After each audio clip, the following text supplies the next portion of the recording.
Good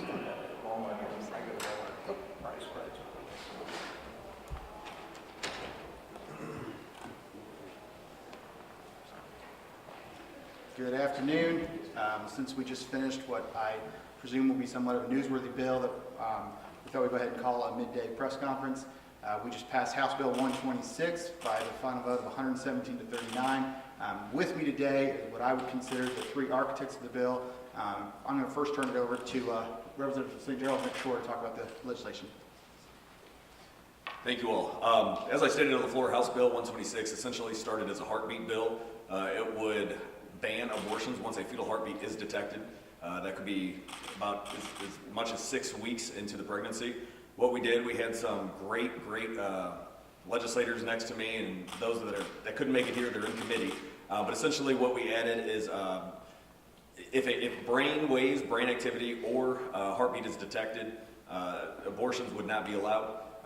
The exceptions for the health of the mother in medical emergencies. So any questions on the underlying bill, feel free to ask, but I want to introduce Mary Elizabeth Coleman from Jefferson County and a colleague of mine from St. Charles County, Adam Schnelting, who were integral in creating this piece of legislation, which we believe is the most sound, comprehensive piece of pro-life bill in the entire U.S. Any questions? So why do you think it's the most comprehensive, or I think the speaker used the word strongest pro-life bill? Well, we think in doing our research, my colleagues next to me and other colleagues that are in committee, we did legal research and figuring out what the 8th Circuit was turning cases over for, so we included legislative findings in the state's interest in protecting life. We also gave the opportunity with the severance clause in there that if they do strike one, such as, let's say, 8 weeks, if they strike that, then it moves to 14 weeks. We explained what the burden on women seeking abortions at that point would be compared to the state's interest. And that's why we believe that it's not only going to protect lives, the health of the mother, it's also going to hopefully navigate through the court successfully. I mean, have you done a review of other legislation in other states to, say definitively this is more stringent than those other Well, bills? typically they don't in other states, and I'm not going to mention one offhand because so many states, we're joining the majority of states that are actually coming out, whether they passed it in the past or refiled it. A lot of states are going the route of the heartbeat bill. So with us, we included the legislative findings that some of the courts were hinting at in providing what the state's interest would be. We went through a list of case law indicating that the state does have an interest, that the state can actually implement these restrictions, so to speak, to protect life. And that's why we think in those legislative findings and then all the amendments thereafter, we have from out-of-state abortions to the insurance for medical malpractice. I think all of those together makes this the most comprehensive and strongest, as I will reiterate the speaker's words, the strongest piece of pro-life legislation in our state, well, in the nation rather. What was the point of including so many different pieces of legislation in the vehicle bill? Do you expect all of those to stay on the legislation? Well, I would hope so, and I think they will. This is no different than any other piece of legislation in the past that I've had criminal justice bills for criminal justice reform. Like-minded individuals will try to tack their bill on. So this is no different than any other bill. It's just actually going to impact many Missourians and save many lives. Representative, are you optimistic about the Senate knowing that just one person can tie it up filibuster? I'm very optimistic. I spoke with some of the senators last night into the early hours of the morning as you all were covering those stories as well. But I sat down with Senator Koenig, who's got the sister bill of this, who will be the handler.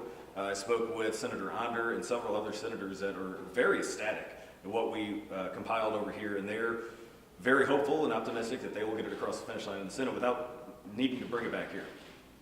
What kind of work has Governor Parson played any role in crafting this? I can't speak for everybody up here, but me personally, I haven't sat down with the governor. I haven't sat down with any of his staff. I have seen his track record in the past, and he is adamantly pro-life. So I would expect him to sign this piece of legislation if it gets in front of him, but he has not been involved in the process so far.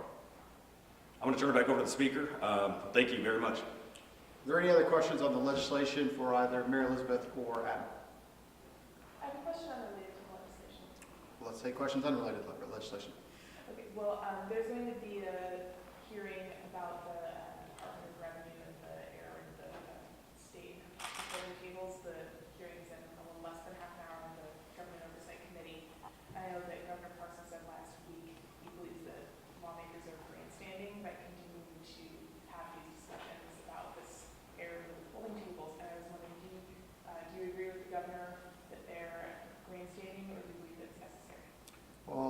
quoted last week, and I stand by the quote, the review of the unelected bureaucracy by the elected members of the legislature is one of our core constitutional functions.